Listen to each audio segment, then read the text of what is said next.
Good morning, students. Today, with the very chapter from your first flight, on which the name of the book is already based. It means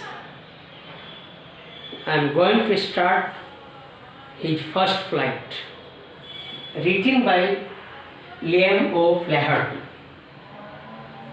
In this story, it has been described about that without taking risk, we can't get gain.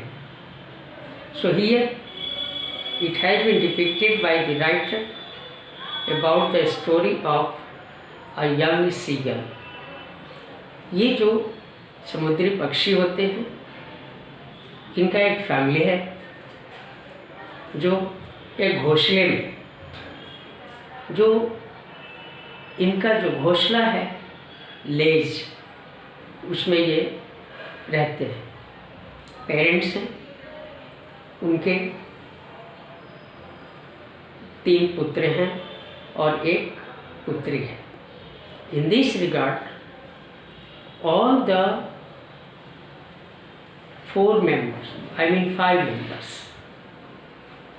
including this one, which is the 6th one, I mean, तो ये 5 हमारे parents और उनके 2 बच्चे और 1 बच्ची, means पक्षी, ये सब उड़ते हैं, अपनी भोजन की तलाश करते हैं, खाते हैं, समुद्र की तरफ उड़ान भरते हैं, मछलियाँ पकड़ते हैं, उसको खाते हैं।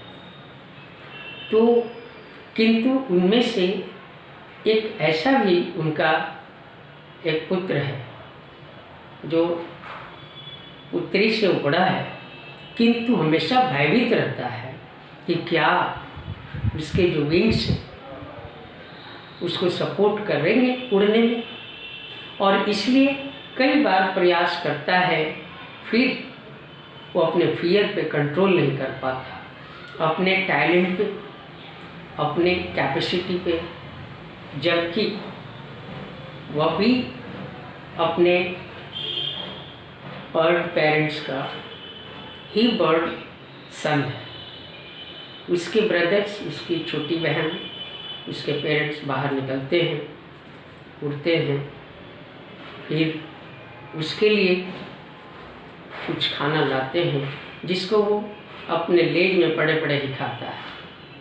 तो इस तरह से 2 बातें उभर कर सामने आती हैं कि यदि हम अपने काम को करें तो फिर तो हमें काम करने की इच्छा बढ़ती है और हम उसमें हमारी जो स्किल है वो बढ़ती चली जाती है।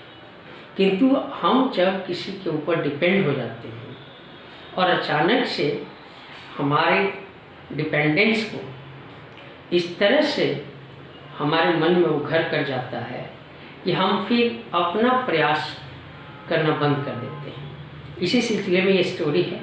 किंतु ये सीगल जो कभी डरता था, कभी बाहर निकलने से अपने लेज से इतना डरता था, एक बार की वाकया है कि all the parents including their sons and daughters, they flew away, and right from their flying they just caught fishes, they started tearing it, they just started eating them, but they decided not to provide fooding on that particular day to the seagull. That seagull which was inside the ledge, inside the nest, it didn't want to come out. Once, when all his parents, brothers and sisters had flown away in search of their food in the sea, he was just in a very critical situation. Whether his wings would support him to fly in the air above the sea, but he just came to the brink of the ledge and stood on one leg and hiding its one wing and just tried to flap his wings. Students, ये अपने को makeup नहीं कर पाया, अपनी capacity को decide नहीं कर पाया, कैलकुलेट नहीं कर पाया। परिणाम स्वरूप फिर वो दोबारा उसी लेज के अंदर चला गया। एक बार की बात है कि 24 घंटे से उसके पेरेंट्स, उसके ब्रदर सिस्टर ने डिसाइड किया कि अब इसको हमें खाना नहीं देना है, क्योंकि वो खाना लाते थे, ये उस लेज में पड़े पड़े खा लेता था। परिणाम स्वरूप उसने कभी प्रयास ही नहीं किया उड़ने का, कभी फ्लाई करने का। तो 24 घंटों के अंतर्गत उसे कोई भी एक अन्न का दाना नहीं मिला। परिणाम स्वरूप वो भूखा रह गया और इसके साथ साथ उसके पेरेंट्स उसको उसके तरफ ध्यान ही नहीं दिए। हाँ, मदर ने एक ट्रिक प्ले किया, उसने एक फिश पकड़ा और उसके ले करके उसको उड़ान भरी और जहाँ पे उसका लेज था, जहाँ पे उसका घोंसला था, जिसमें उस सीगल बैठा हुआ था भूखे प्यासे, उसके आसपास आकर के और उसने उसको एक एल्योर किया, उसको टैम्प्ट किया, उसको ललचाया, ताकि इस दृष्टिकोण से भी वो बाहर आए और फ्लाइट करे। किंतु ऐसा नहीं हो सका, क्योंकि वहाँ आने के बाद बहुत पास में आकर के मदर ने उसको फिश प्रोवाइड नहीं किया, उसको नहीं दिया। क्या हुआ इसका परिणाम? जबकि वो तुरंत उसको एक क्षण में झपट्टे मार के वो फिश को ले सकता था, लेकिन seagull was afraid to come out of the ledge to get the fish from the mouth of his mother. But mother was just playing trick कि कैसे उसको बहलाना है, फुसलाना है, ताकि उसमें वो एक जो स्टेमिना है, जो एक करेज है, जो उसमें कैपेसिटी है, उसको डेवलप किया जाए और वो उड़ना सीखे। तो इस तरह से हुआ यूँ कि मदर ने जब उसको ललचाया, उसके सामने टैम्प्ट किया, उस फिश को दिखाकर, भूखा प्यासा था ही, वो तो देख करके ही गॉट मैडेंड, वो तो एकदम पागलपन की स्थिति में आ गया खाने के लिए। And he just once dot towards the fish, he just came out of the ledge in the air and he started falling down towards the sea. Actually, then he just opened his wings, as it was his compulsion to protect his life. अब उसने अपने wings को खोला और उसने उड़ान भरनी शुरू की। He started soaring up, down, this side, that side. इस तरह से उड़ान भरते हुए और उसने ये अपने आप को ही collected his strength and started flying. तो इस तरह से ऊपर नीचे दाएं बाएं आगे पीछे वो दौड़ना शुरू किया, उड़ना शुरू किया। और इस तरह से उड़ान भरते वक्त उसके दिमाग में बात अब ये आ गई कि अब वो उड़ान भर सकता है। बल्कि एक समय में तो उसने एक विंग को ही लेकर के उड़ान भर सकता था। हालांकि उसमें बहुत सारी उसको परेशानी हुई। सबसे बड़ी परेशानी ये हुई कि पहली बार वो हवा में उड़ान भर रहा था, तो जो हवा थी उसके ब्रेस्ट से टकरा रही थी और उसके जो विंग थे ऐसे लग रहे थे जैसे कट जाएंगे, कट के अलग हो जाएंगे। क्योंकि for the first time he was facing the air, by which he thought that his wings were being cut by the blowing of, by the blow of, by the strength of air to be cut. But he got a success, he became successful, and in this way he one by one, time to time, started flying. Moreover,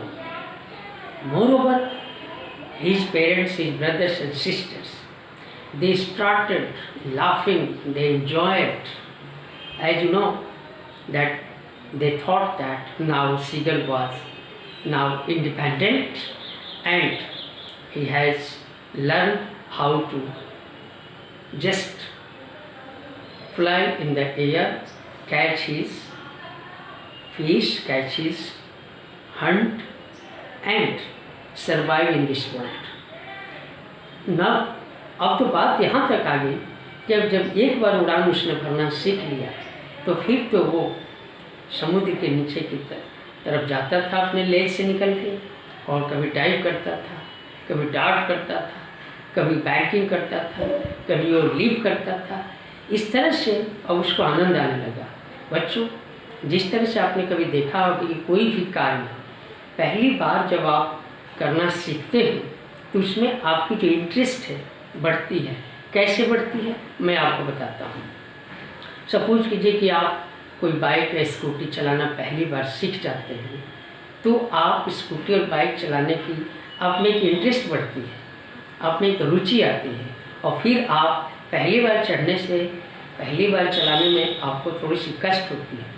तो इसी प्रकार से उस seagull को भी ये अनुभव हुआ कि हम अब उड़ सकते हैं, और इस तरह से उसने पहली बार उड़ान भरी और किसी न किसी तरह से अपने आप को प्रूव किया, अपने फियर को कंट्रोल किया, उसको ओवरकम करके, और इस तरह से उसने फ्लाइट किया। इसलिए हम कहते हैं कि नो रिस्क नो गेन। और आपको भी पता है कि पेन है तो गेन है, और मनुष्य सर्वाइव दुनिया में वही करता है जो अपनी एफर्ट्स अप्लाई करता है। जिसने एफर्ट्स नहीं किया वो चाहे कितना भी बलशाली हो, टैलेंटेड हो मनुष्य, उसमें वो कैपेसिटी नहीं आएगी, जो उसको बनना है वो नहीं बन पाएगा। तो इस तरह से इस स्टोरी से हमें लेसन मिलती है, मोरालिटी है इसमें। ये मोरल देता है कि मनुष्य को भी उस सीगल से लेसन ले करके और प्रयास करना चाहिए, और जो कुछ भी उसके सामने उसका लक्ष्य है उसको प्राप्त करने का प्रयास करना चाहिए। इस दृष्टिकोण से it's very very interesting and moral giving story by which students, not only students, even the teachers would come for what? To learn something, to fight against each and opposite and unfavorable situation, to make it in our favor. Atmosphere may be different, situations may be different. As you know, that seagull, for it everything was favorable, but he didn't know how to fly because the fear inside his heart was not defeated by him. Similarly, these days, you know, students, how we are going to face the very fatal disease, okay, you know, COVID-19. Still, this is our efforts by which we are running our online classes, by which, so we are applying our efforts so that we may, without caring about the coronavirus, we are fighting against it, and side by side, hand to hand, we are also teaching all the teachers of our country and throughout the world. They are taking online classes, students are enjoying, students are also going through the online classes by which, so this is our effort by which we can achieve our goal. Don't think that coronavirus is there, we should stop study. No, everything, it may be in our, I think, not in our favor, but still we have to fight against these situations. And the day is not ahead when once you take a decision, you would be winner, you will be victorious, like that of the seagull, which was victorious, winner in his life. So the morality is there that we have to go through applying our efforts like the seagull, and we can get our goal achieved.